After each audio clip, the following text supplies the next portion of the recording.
శ్రీకృష్ణ జన్మాష్టమి సందర్భంగా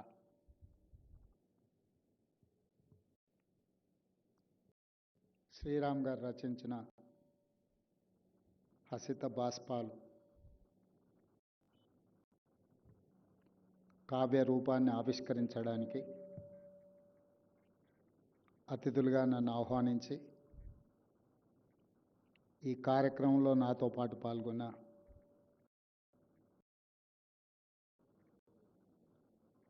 పెద్దలు తెలంగాణ సహజ కవి అందశ్రీ గారు,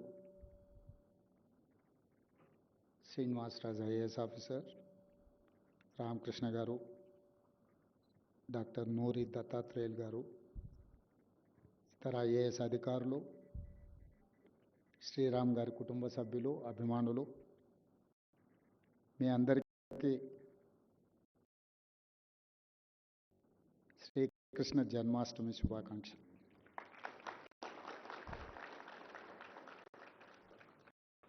శ్రీకృష్ణుడు, కృష్ణ పరమాత్ముడు గొప్ప ఆధ్యాత్మిక తత్వవేత్త. ఎంతటి సంక్లిష్ట సమస్యకైనా పరిష్కారం చూపించగలిగిన, నిరాశ నిస్పృహలతో కొట్టుమిట్టాడుతున్న వాళ్లకు సంపూర్ణమైన నమ్మకాన్ని, విశ్వాసాన్ని కలిగించి కార్యోన్ముఖులను చేసి కథన రంగంలో యుద్ధ తంత్రాన్ని ముందుకు నడిపించగలిగి దుష్ట శిక్షణ శిష్ట రక్షణ అనే గొప్ప సందేశాన్ని ఈ కలియుగానికి అందించింది శ్రీకృష్ణ భగవానుడు. వారి జన్మాష్టమి సందర్భంగా అందశ్రీ గారు, శ్రీనివాసరాజు గారు ఈ హసిత బాష్పాలు పుస్తకావిష్కరణ దీనికి మీరు రావాలి అని నన్ను ఆహ్వానించినప్పుడు నాకు కొంచెం ఉన్నది ఉన్నట్టు మాట్లాడడం అలవాటు. శ్రీరామ్ గారు అని మేమంటున్నాం, శ్రీరామ్ సార్ అని మీరు అందరు అభిమానంతో పిలుచుకుంటారు. వారి పట్ల వారి గొప్పతనం గురించి నాకు పెద్దగా తెలీదు. ఒక శుభకార్యంలో కలిసినప్పుడు శ్రీనివాసరాజు గారు నాకు పరిచయం చేసినట్టు నేను జస్ట్ క్యాజువల్గా చేయగలిపి ముందుకు వెళ్ళినా అని వారు నాకు గుర్తు చేసిండ్రు. సాధారణ దుస్తుల్లో గొప్ప వ్యక్తులు ఉంటారని నేను ఎప్పుడు పెద్దగా భావించలేదు. గొప్ప వ్యక్తులు ఆడంబరమైన వస్త్రాలను ధరించి సామాన్య ప్రజల కంటే మేము అతీతులమన్న విధంగా చూసే అలవాటు పడ్డ మనము నిరాడంబరంగా మనతో కలిసి ఉండే వాళ్ళను గుర్తించే గొప్పతనం నా దగ్గర లేదు. వారు చెప్పినప్పుడు కూడా నేను అంతగా ఆలోచించేయలే. కానీ 2 రోజుల క్రితం నేను వ్యక్తిగతంగా అభిమానించి గౌరవించి 4 కోట్ల తెలంగాణ ప్రజలు ఒక స్ఫూర్తిని పొంది లక్షలాది మంది విద్యార్థులు కాకతీయ ఉస్మానియా యూనివర్సిటీలో తెలంగాణ ఉద్యమంలో ఉప్పెనగా మారి జయ జయ హే తెలంగాణ పాడుకుంటూ తెలంగాణ రాష్ట్రాన్ని సాధించడానికి కార్యరూపాన్ని ఇచ్చిన అందశ్రీ గారు వచ్చి, శ్రీరామ్ సార్ గొప్ప వ్యక్తి, మీరు ఆ పుస్తకావిష్కరణకు రావాలని చెప్పినప్పుడు నేను నిర్ణయించుకున్నా. అందశ్రీ గారే గొప్ప వ్యక్తి అని చెప్పినప్పుడు ఖచ్చితంగా వారిని కలవాలి, ఆ పుస్తకావిష్కరణలో పాల్గొనాలి. తప్పకుండా రావాలనే కార్యక్రమాన్ని పెట్టుకొని పక్క రాష్ట్రానికి వెళ్ళినా సరైన సమయానికి రావాల్సిందే అని చెప్పి ఈరోజు ఈ కార్యక్రమానికి రావడం జరిగింది. వచ్చే ముందు ఏమీ తెలియకుండా వస్తే కూడా బాగుండదు, ఏమైనా తెలుసుకుందాం అని ప్రయత్నం చేస్తే శ్రీరామ్ సార్ పాలమూరు జిల్లావాడు, మల్దకల్ గ్రామం, గద్వాల ప్రాంతం, అంటే నడిగడ్డ ప్రాంతం నుంచి ఒక గొప్ప వ్యక్తి రావడాన్ని నాకు తెలియని సంతోషాన్ని ఇచ్చింది. ఆనాడు సురవరం ప్రతాప్ రెడ్డి గారు కావచ్చు, లేదా ఆ ప్రాంతంలో నుంచి వచ్చిన కవులు, కళాకారులు పోరాటానికి స్ఫూర్తి ఇచ్చిన వాళ్ళే కాదు, మొట్టమొదటి హైదరాబాద్ రాష్ట్రానికి ముఖ్యమంత్రిగా బాధ్యత వహించిన బూరుగుల రామకృష్ణారావు గారు కూడా ఆ జిల్లా వాసి. మేము ఎప్పుడు గొప్పగా చెప్పుకుంటూ ఉంటాం. మా పాలమూరు జిల్లాలో ఉత్తమ పార్లమెంటేరియన్ జయపాల్ రెడ్డి గారు ఉన్నారు. తెలంగాణ ఆనాడు హైదరాబాద్ విముక్తిలో కవిగా సురవరం ప్రతాప్ రెడ్డి గారు, కొత్తగా ఏర్పడ్డ రాష్ట్రానికి మొదటి ముఖ్యమంత్రిగా ఒక పాలమూరు బిడ్డ ఉన్నాడు. అలాంటి ప్రాంతం నుంచి, నల్లమల అటవీ ప్రాంతం నుంచి వచ్చిన నేను ఎప్పుడూ గర్వంగా గొప్పగా అనుకుంటూ ఉంటాను. ఈరోజు మీరందరూ అభిమానించి మీరు శ్రీరామ్ సార్ అని పిలుచుకునే బిడ్డ కూడా పాలమూరు బిడ్డ వారి పుస్తకావిష్కరణకు రావడం అనేది యాదృచ్ఛికం, కానీ ఇది దైవ సందేశమే. ఎందుకంటే ఏ కోణంలో చూసినా ఈ పుస్తకావిష్కరణ నేను రావడానికి అవకాశాలు చాలా తక్కువ ఉన్నాయి. ఎందుకంటే నేను పుస్తకావిష్కరణలు కానీ లేకపోతే ఇలాంటి కార్యక్రమాలు కొంచెం తక్కువనే. నేను రాజకీయ కార్యక్రమాలకే ఎక్కువ ప్రాధాన్యత ఇస్తా. అక్కడైతే మాకు స్వేచ్ఛ ఉంటుంది మాట్లాడడానికి. మేము మాట్లాడిందే అక్కడ ఫైనల్. ఇక్కడ అలా కుదరదు. ఆచి తూచి తూకం వేసి ప్రతి పదాన్ని ఒద్దిగా పేర్చి మాట్లాడాల్సిన పరిస్థితి ఉంటుంది. మళ్ళీ దీనికోసం చదువుకోవాల్సిన బాధ్యత ఉంటుంది. అందుకే నేను ఎక్కువ అలాంటి కార్యక్రమాలకు వెళ్ళను. కానీ అందశ్రీ గారు వారు ఖచ్చితంగా నాయన నువ్వు రావాలి, నేను ఆత్మహత్య చేసుకోవాలని భావించినప్పుడు వారి నీడ నన్ను తాకింది. నా జీవితంలో గొప్ప మార్పు ఈరోజు అందశ్రీని కాగలిగినని వారు చెప్పినప్పుడు తప్పకుండా వెళ్ళాలి, వెళ్ళి కలవాలి అని ఇక్కడికి వచ్చిన. నేను రావడం మీ అందరినీ చూసిన తర్వాత నా నమ్మకం రెండింతలైంది. నిజంగా వారు గొప్ప వ్యక్తి. నేను స్వయంగా తెలుసుకునే అవకాశం వచ్చినా రాకపోయినా మీ అందరినీ చూసిన తర్వాత అందశ్రీ నుంచి మొదలు పెడితే నూరి దత్తాత్రేయులు వరకు వారిని వ్యక్తిగతంగా అభిమానిస్తున్నారు అని అంటే ఖచ్చితంగా వారు ఆదర్శంగా తీసుకోవాల్సిన గొప్ప వ్యక్తి అని నేను ఈరోజు భావిస్తున్నాను.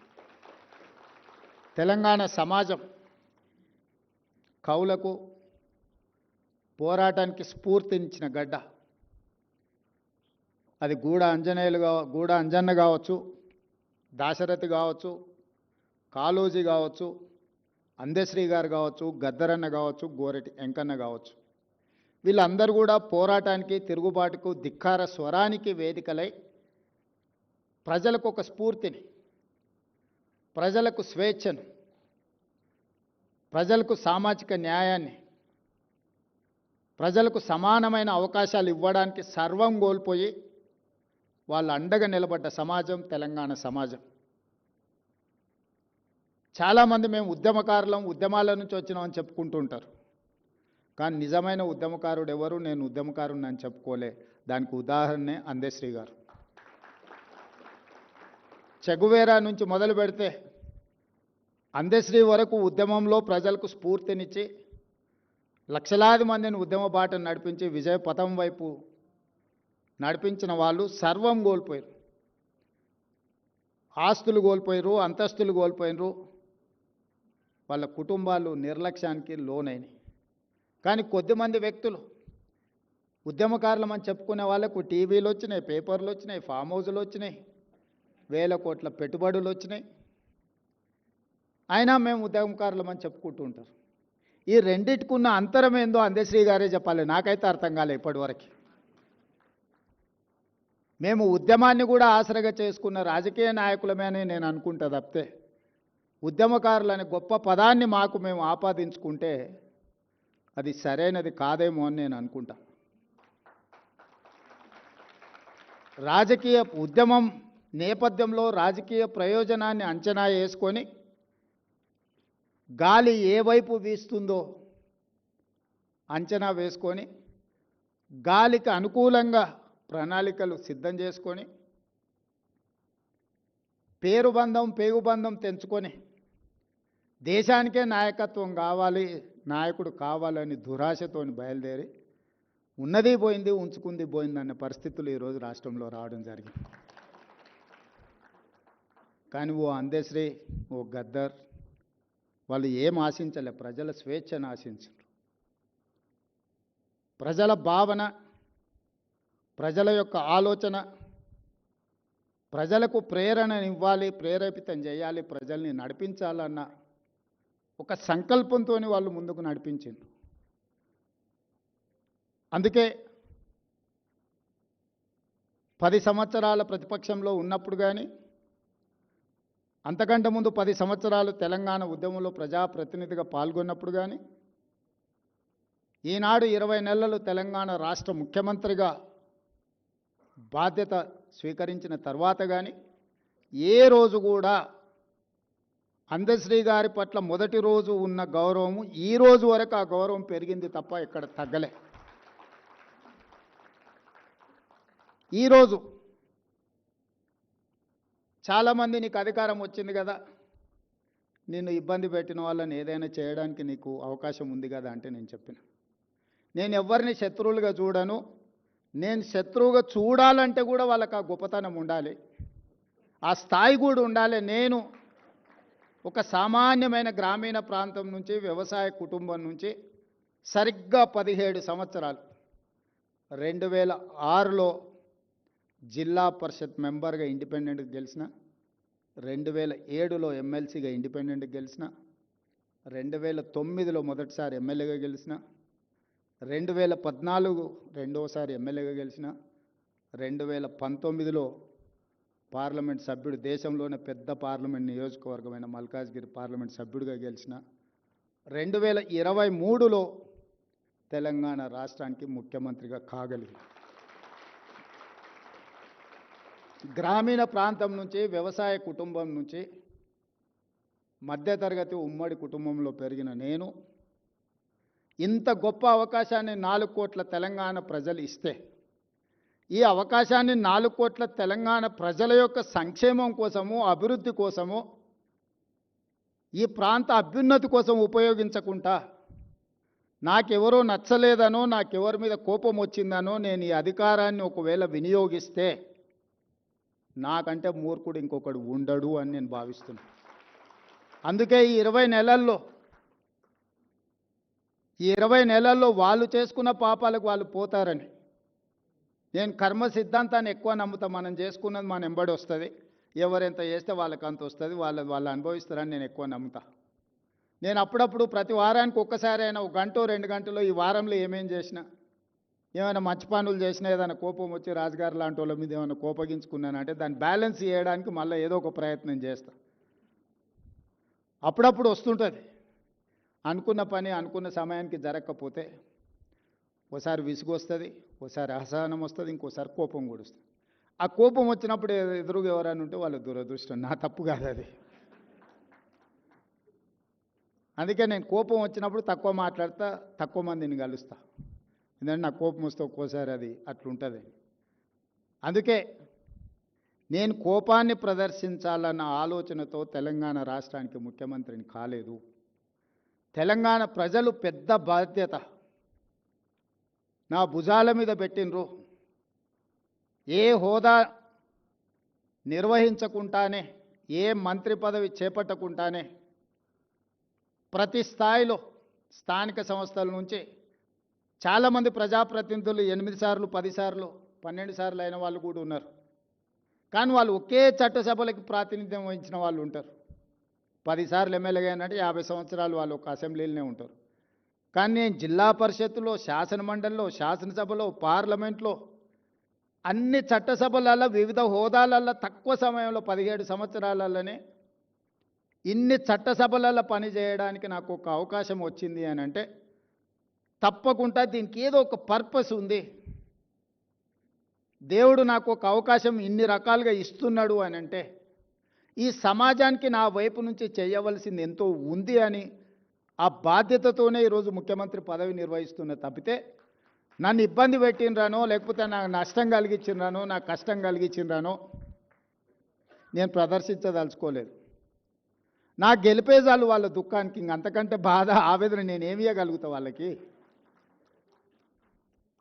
నేను ఆ కుర్చీలో కూర్చోవడం, సంతకం పెడుతుంటే వాళ్ళ గుండెల మీద గీత గీసినట్టే ఉంటుంది కదా.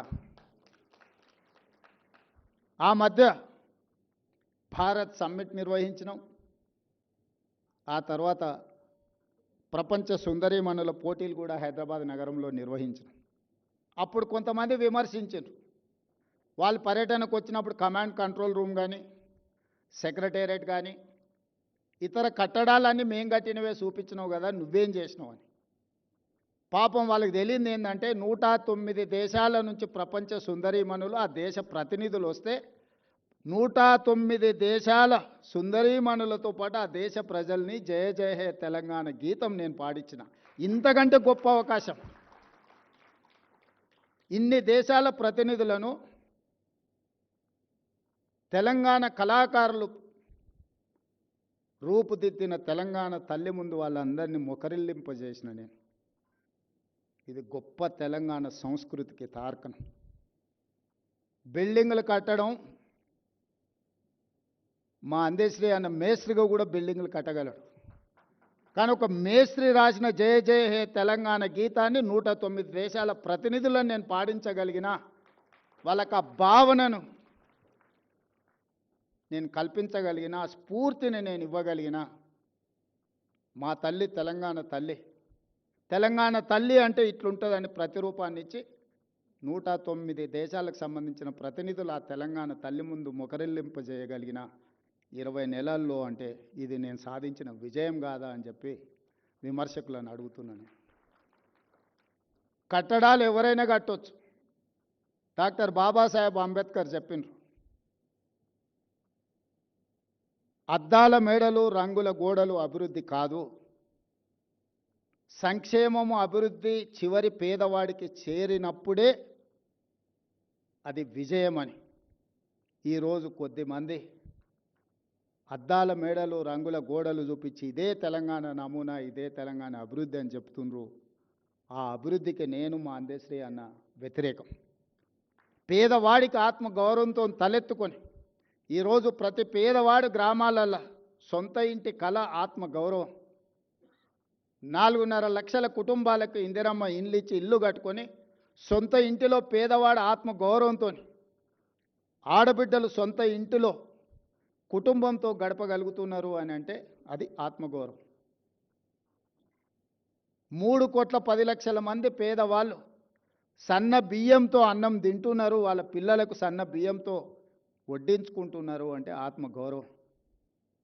10 సంవత్సరాలు రేషన్ కార్డు లేక గుర్తింపు రాక ఎక్కడికి వెళ్ళినా మీకు రేషన్ కార్డు ఉందా అని అంటే లేదు, ఇవ్వడం లేదు అని చెప్పుకోవడానికి నామోషిగా ఫీల్ అవుతున్న పేదలకు లక్షలాది రేషన్ కార్డులు ఇచ్చి ఈరోజు వాళ్ళని ఆత్మగౌరవంతో నిలబడే విధంగా ఈరోజు పరిపాలన అందిస్తున్నాం. ఈరోజు ఎవరైనా ఒకనాడు ముఖ్యమంత్రిని చూడాలంటే అదో గొప్ప సన్నివేశం. ఇవాళ ఎవరైనా ముఖ్యమంత్రిని చూడటం కాదు, ముఖ్యమంత్రిని కలవచ్చు, ముఖ్యమంత్రికి చెప్పుకోవచ్చు. రాచరికం నుంచి ప్రజాస్వామ్యం వరకు ధర్మగంట ఉండేది. రాచరికంలో కూడా రాజుకి ఏమైనా చెప్పుకోవాలి, బాధ ఉంటే సామాన్యులకు ధర్మగంట ఉండేది. ధర్మగంట కొడితే బయటికి రాజు వచ్చి ఏంది నీ సమస్య అని అడిగేవాడు. కానీ ప్రజాస్వామ్యంలో ప్రజలు గెలవడానికి అవకాశం ఇవ్వని ముఖ్యమంత్రుల నుంచి ప్రతిరోజు ప్రజలలో ఉండే అవకాశం నాకు ఇచ్చి ప్రజల సమస్యల్ని పరిష్కరించడానికి గొప్ప అవకాశం వచ్చింది అని అంటే శ్రీకృష్ణ భగవానుడు బోధించిన తత్వానికంటే ఇంకా ఏం గొప్ప విషయం ఉన్నది. అందుకే ఈరోజు ఇంత గొప్ప కార్యక్రమాన్ని మీ అందరి సమక్షంలో జరుపుకొని మీ అందరికీ నా సూచన, నా విజ్ఞప్తి ఒకటే. నేను మీకంటే గొప్పవాడిని ఏం కాదు, మీకంటే పెద్దవాడిని ఏం కాదు, మీలో ఒకటిని. నాకు ఈ అవకాశం వచ్చింది. ఈ అవకాశం ఎంతకాలం నా చేతిలో ఉంటే అంతకాలం పేదవాళ్ళ కోసం ఉపయోగిస్తా తప్పితే నా వ్యక్తిగత ప్రయోజనానికి నేను వాడను. అది 5 ఏండ్ల 10 ఏండ్ల నాకు తెలీదు. నేను జిల్లా పరిషత్ మెంబర్ అయినాడు ఎవరు ఎమ్మెల్సీ అవుతా అనుకోలే. ఎందుకంటే 2006లో శాసనమండలి లేదు. 2007లో అది కొత్తగా వచ్చింది. వచ్చిన వెంబడే నేను శాసనమండలి సభ్యుడిని అయినా. అలా ప్రయాణం మొదలై నేను మొదటిసారి శాసనసభ్యుడు అయినప్పుడు ఉమ్మడి రాష్ట్రం తెలంగాణ రాష్ట్రం వస్తుందా రాదా అని అంటే ఎవరు సమాధానం చెప్పలేనంత పరిస్థితులు ఉండే, రాజకీయ పరిస్థితులు. కానీ 5 సంవత్సరాలు తిరిగే లోపల తెలంగాణ రాష్ట్రం వచ్చింది. ఆ వచ్చిన రాష్ట్రానికి నాకు రెండవ ముఖ్యమంత్రిగా అవకాశం ఈ ప్రజలు ఇచ్చింది. ఇవన్నీ కూడా ఊహించని సమాజంలో జరిగిన మార్పులు, ఆ మార్పులలో నాకు భాగస్వామ్యం ఉండడం, ఆ భాగస్వామ్యంతో ప్రజలు బాధ్యత ఇవ్వడం, ఆ బాధ్యతను ప్రజల కోసమే ఉపయోగించాలన్న ఆలోచన, ప్రజల సంక్షేమం కోసం, తెలంగాణ ప్రాంత అభివృద్ధి కోసం, మీ అందరి అభిమానం కోసం నిరంతరం నేను పని చేస్తూనే ఉంటాను. మీ అందరి ఆశీర్వాదం ఉండాలి, మీరు అందరూ అండగా నిలబడాలి. ఈ తెలంగాణ రాష్ట్రాన్ని దేశానికి కాదు ప్రపంచంలోనే ఒక గొప్ప అభివృద్ధి చెందిన రాష్ట్రంగా అభివృద్ధి చేయాలన్న ఆలోచన నాది. ఈరోజు కేంద్ర ప్రభుత్వం భారత ప్రధానమంత్రి 2047 నాటికి $30 ట్రిలియన్ ఎకానమీ కోసం ప్రణాళికలు వేస్తున్నాడు. నేను ప్రధానమంత్రి గారికి నీతి ఆయోగ్లో చెప్పిన మా విజన్ డాక్యుమెంట్ను కూడా తెలంగాణ రైజింగ్ 2047 రాబోయే 10 సంవత్సరాలలో $1 ట్రిలియన్ ఎకానమీగా తెలంగాణ రాష్ట్రాన్ని తీర్చిదిద్దాలి. 2047కి $3 ట్రిలియన్ ఎకానమీగా, అంటే దేశ సంపదలో 10%ను కాంట్రిబ్యూట్ చేయాలనేది నా లక్ష్యం. 2047కి 100 సంవత్సరాలు పూర్తవుతుంది స్వతంత్రం వచ్చి. 2047 వరకు ప్రజా జీవితంలో క్రియాశీలకంగా ఉండి $3 ట్రిలియన్ ఎకానమీకి తెలంగాణను తీసుకెళ్లే వరకు నిరంతరం ప్రజల సమక్షంలో వండుకుంటూ పనిచేస్తానని మీ అందరు తెలియజేస్తూ సెలవు తీసుకుంటున్న మిత్రులారా, ధన్యవాదాలు.